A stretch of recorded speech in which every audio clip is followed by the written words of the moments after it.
Hello, Comet and Peers. After 6 weeks, I think it's time for another hobby update. The recent weeks have been characterized by a fragmentation of projects, but also a look at side projects. The 3rd Imperial Catholic Pike and Shot Regiment on foot is completed. It's slowly becoming obvious that more cavalry is needed, in addition to the push of pike box.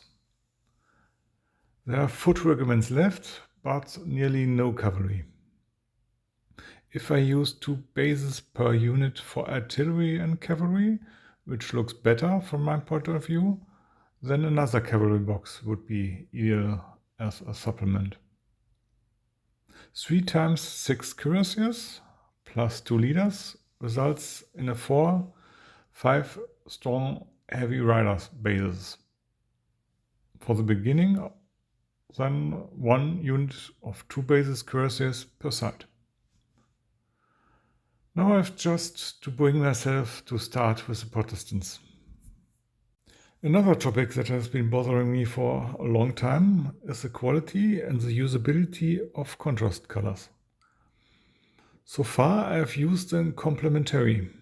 Only in the first test with a Skaven unit did I care a lot more about the effect. After Old World pushed itself on the foreground in the media, I asked myself how I felt about it and noticed that the old orcs that I was still storing in a few boxes were still waiting for paint. For me, wild orcs are the exemplary use case for contrast paints. Lots of skins, little metal, simple color scheme. No sooner said than done. I painted 5 figures in one go and then evaluated the result. I have to admit, in the 90s this would have been ready to play paint for me. Looks nice. It works better than I expected. Skeletal Horde in particular stands out positively. The next step would be to bring 2 or 3 of the figures to the GW parade level and then compare them. How much better will it get? Is the work worth it? But that's still pending. Otherwise, I picked up O Group, I Ain't Been Shot Mum, and Sharp's Practice again. An order for Sharp playing cards apparently got lost in the mail somehow and is now 6 weeks overdue. A pity. I have enough Union soldiers, but I would have to paint Confederate ones and purchase them in advance. Unfortunately, not very motivating circumstances. For O Group there are still too many painted figures missing. But for I Ain't Been Shot Mum there are enough for a test game. I just need to borrow my son's Americans for it and find some time. Accordingly motivated, I expanded the Russian partisans I had started and then continue with the Germans. The Russians have the basic paint and shade. The highlight and the completion of the base are still missing. What else happened? I'm still stuck with my book about the Reformation. It's a religious history book, more than a military or political one.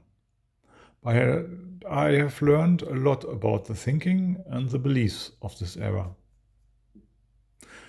I also tested the demo for Millennia, the new Paradox computer game.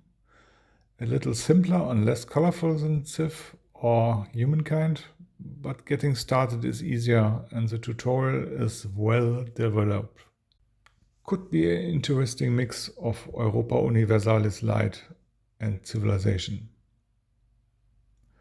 General de Armee 2 is in the starting blocks. Since I liked the game quite a bit, it's definitely a temptation.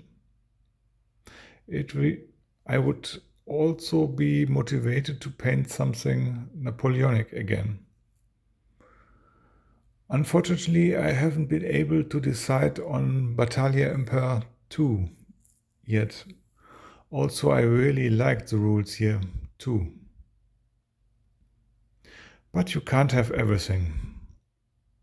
Which makes me think of Old World again.